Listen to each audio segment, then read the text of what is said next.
Well, we're back up the shed this morning, and if you remember yesterday, I was sticking my finger in the hole there, and I thought, well, I thought I could remember an O-ring being in there, but look, I was completely wrong. And what is going on is there should be a Welsh plug in there stopping the oil coming in. I had a look in the parts book this morning before I came up the shed, and I have actually got a couple of spare trumpet housings, and that's the trumpet housing, that long fellow there, the axle housing, for want of another word. And so I've had these ones tucked away for some time, and there's a bit of a story about them that you might find interesting. And back when these tractors were brand new,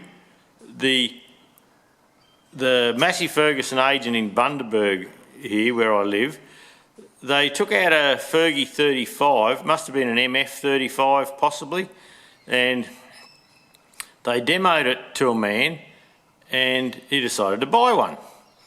But when they actually delivered the tractor, they drove the tractor out to deliver it, he had a look at it and he refused the tractor. And he refused it on the grounds that this axle housing here only had 6 holes in it for the axle, where the tractor that they demonstrated to him had 12. So he refused to take the tractor.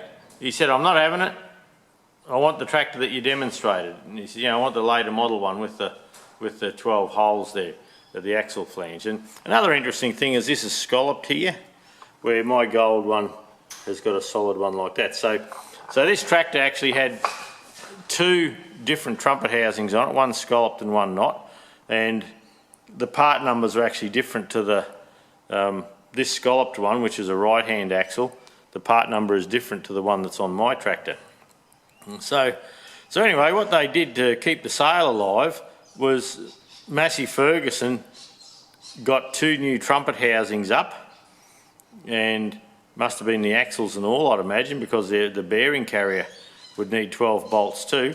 And so brand new tractor, they pulled these 2 trumpet housings off, they put the trumpet housings on that the man wanted, painted them up and re-delivered the tractor, and that was all good. So they actually had these 2 brand new trumpet housings sitting out the back all the time. And anyway, an old fellow that used to work there, old Cyril, they were going to chuck them out. They dug a hole down the back and they were going to bury a heap of stuff, and he couldn't bear for that to happen, so he grabbed them and tucked them away. And look, he must have had them for many years, well, say 1958, 57, in there somewhere, and I've probably had them for 5 years now, so I probably got them in 2013 or 14, something like that anyway.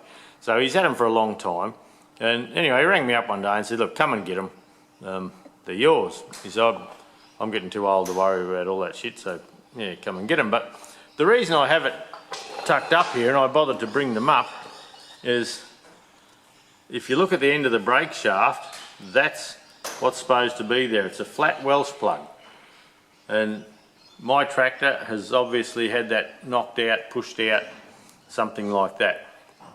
So what does that mean? That means that I've got a bit of extra job. You can see the shadow coming in the door, but that means this trumpet housing has to come off now. So we're going to rattle that off, get a Welsh plug, whether I knock one off out of these other ones if I haven't got one in stock here, and we'll replace the gasket and just have a look inside, see if that Welsh plug is still sitting down the bottom, and we'll go from there. So anyway, that's something I wasn't planning on doing, but we're doing it now. I might take the mudguard off out of the way first, and then and that'll help me sling it.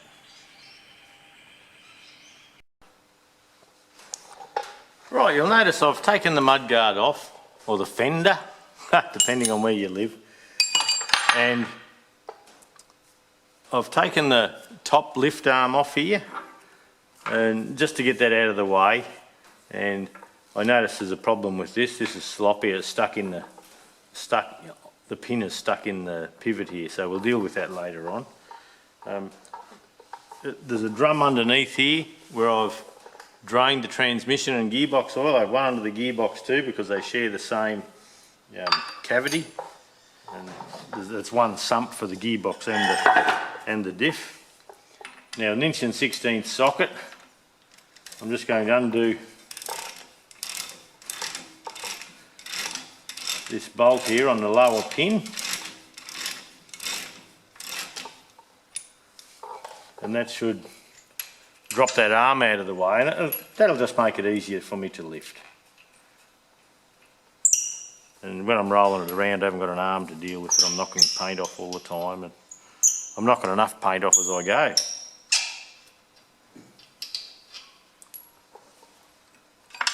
So this stand is just loose here. It's just a safety stand. So that's down, just knocked either paint off anyway. This pin's got a bit of wear in it. Maybe in all the trailers that towed have actually been on the linkage. I don't know, it seems to have a little bit of linkage wear, like a bit up here. But anyway, not to worry. We'll soldier on.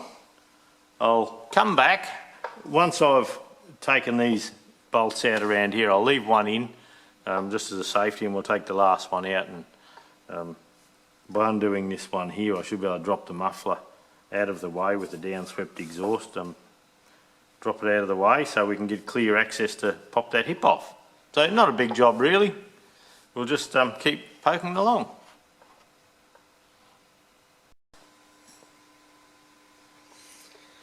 Well, here we go. I've loosened all the bolts off. I've taken the nuts off. I have one stud came out with it, which we'll put back in before we get to go back together. So I still have an axle stand out under here if I need a rest halfway. But look, they're not very heavy.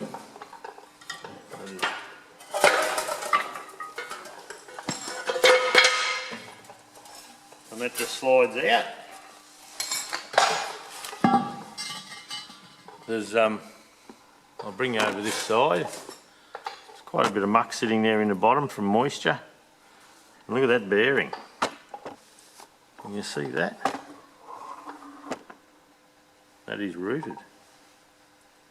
I'll get a rag and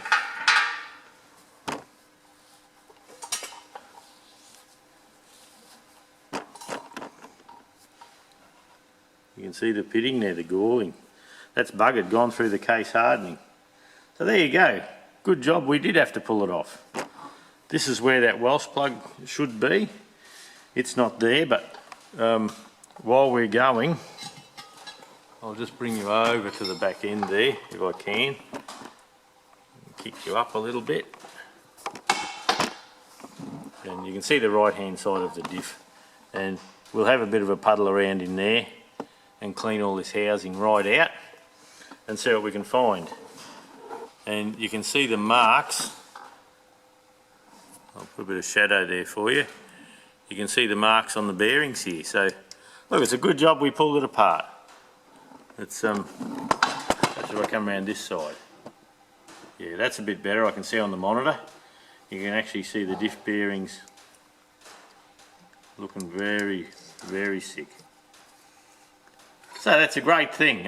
Sometimes you think, oh, what a pain in the arse, got to pull the hip off. In this case, it's yeah, it's a good thing. It's probably saved us a bit more trouble down the track.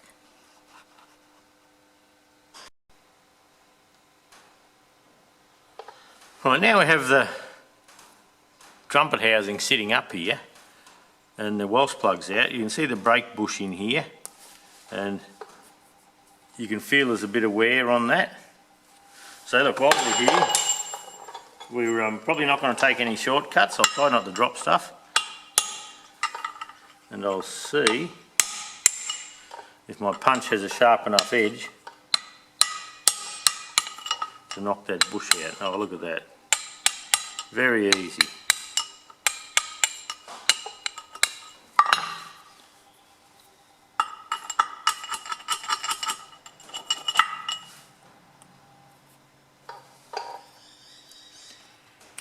I can nearly pull it with my fingers, it's just not.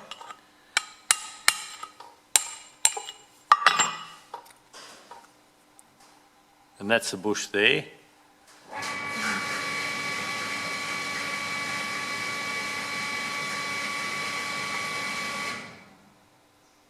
Someone's left a tap on somewhere.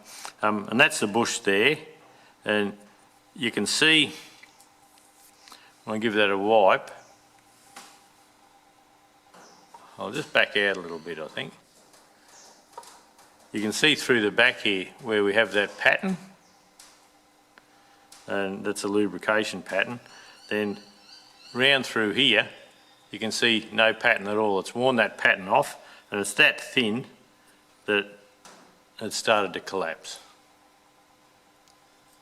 So a little bit longer with that, and it probably would have just started wearing into the housing here. So these little bushes are available through Sparex. So we'll get some new ones. I'll measure this Welsh plug.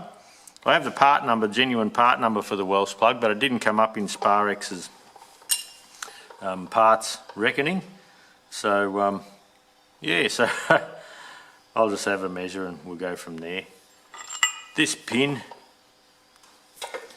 notice this pin over here, if I turn it around into frame a little bit better, this pin over here has a nylock nut on it. Now I don't imagine it would have had that originally. So I think we might pull that out and have a look, and this pin will be on a taper. So while we have the opportunity to have a fiddle with the final drive, we may as well go right through the lot, and yeah, no shortcuts like I say. I'll get a nut gun and I'll rattle that off. I wonder, is it 1/16 still with the aftermarket pin? Yeah, see it's not, so you would think with the, if it was a genuine part, well, I don't think they'd line nylock nuts back then. So we might shout at a new one of those. I think originally it would have had a castellated nut with a split pin through there. So anyway, we're going to pull that out, knock it out just because it's there to do, and then we'll go and I'll show you what I do to get these bearings out. There's a cool little trick for that. But yeah, one thing at a time. I'll get this bush out of this way too. I've just finished taking this nut off. It turns out it's 15/16. So what we need to do is just bump that out. Now, normally I'd be real careful with that thread because we're, you know, you're normally trying to use it again or something like that, but not on this occasion. So we'll just try and hit squarely still. And there we go. And look, that was an easy hit. And you can see with these pins, they're a taper, and that nut holds the taper up, and that's what holds them in. So I'll wipe that up a little bit. That had a bit of oil down here, so, or up here, so it was probably almost leaking, but it still felt nice and firm. I'll zoom back out again. I'm hopping out of frame too much on you, but I get to looking at what I'm doing and not what I should be looking at. And you can see, if I hold that to camera there, you've got a fatter side here than here. So there's quite a bit of wear there. So anyway, bugger it, we'll put new pins on now.